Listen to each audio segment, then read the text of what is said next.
Jeremiah പ്രവാചകന്റെ പുസ്തകത്തിൽ നിന്നുള്ള വായന 39 അധ്യായം 1 മുതൽ 18 വരെയുള്ള തിരുവചനങ്ങൾ. ജെറുസലേമിന്റെ പതനം. യൂദ രാജാവായ സെദെക്കിയായുടെ ഭരണത്തിന്റെ 9-ാം വർഷം 10-ാം മാസം ബാബിലോൺ രാജാവ് നബൂഖദ്നേസർ തന്റെ സൈന്യം മുഴുവനോടും കൂടെ ജെറുസലേം വളഞ്ഞു.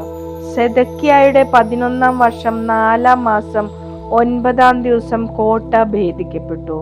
ജെറുസലേം പിടിച്ചടക്കിയ ശേഷം ബാബിലോൺ രാജാവിന്റെ പ്രഭുക്കന്മാർ സിൻമാഗീറിലെ പ്രഭു നെർഗാൽ-ശരേസർ, കൊട്ടാരം വിചാരിപ്പുകാരൻ നെബൂഷാസ്ബാൻ, അതിർത്തി സൈന്യത്തിന്റെ നായകൻ നെർഗാൽ-ശരേസർ എന്നിവരും മറ്റു സേവകന്മാരും നഗരത്തിന്റെ മധ്യവാതിൽക്കൽ സമ്മേളിച്ചു.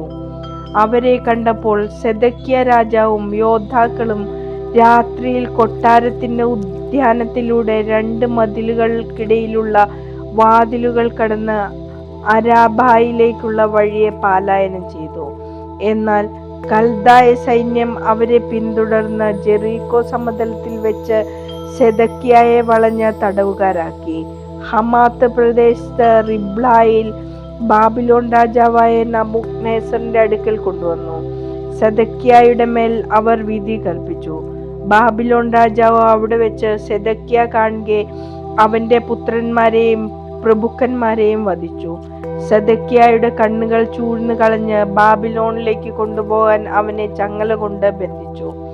കൽദായർ രാജകൊട്ടാരവും ജനങ്ങളും വീടുകളും ചുട്ടെരിച്ചു. ജെറുസലേം മതിലുകൾ ഇടിച്ചു തകർത്തു. തന്റെ അടുക്കൽ അഭയം പ്രാപിക്കുന്നവരെയും നഗരത്തിൽ അവശേഷിച്ചവരെയും സേനാനായകനായ നെബൂസരാദാൻ ബാബിലോണിലേക്ക് നാടുകടത്തി.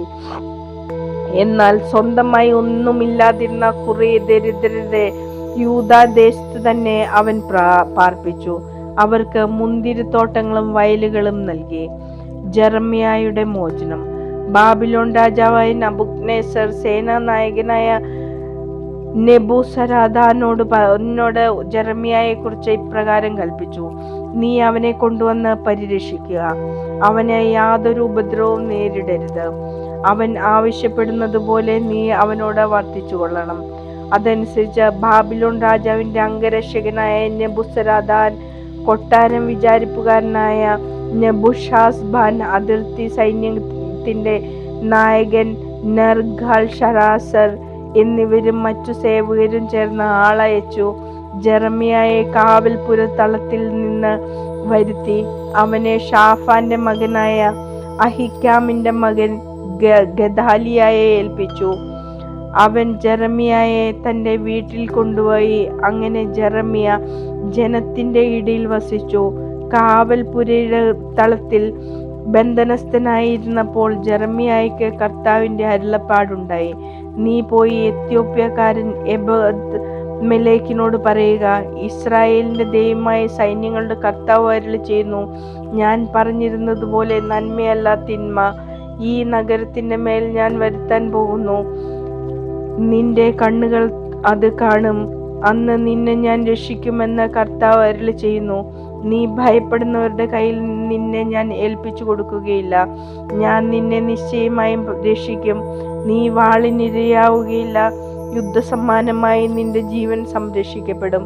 എന്തെന്നാൽ നീ എന്നിൽ ആശ്രയിച്ചു. കർത്താവ് അരുളി ചെയ്യുന്നു.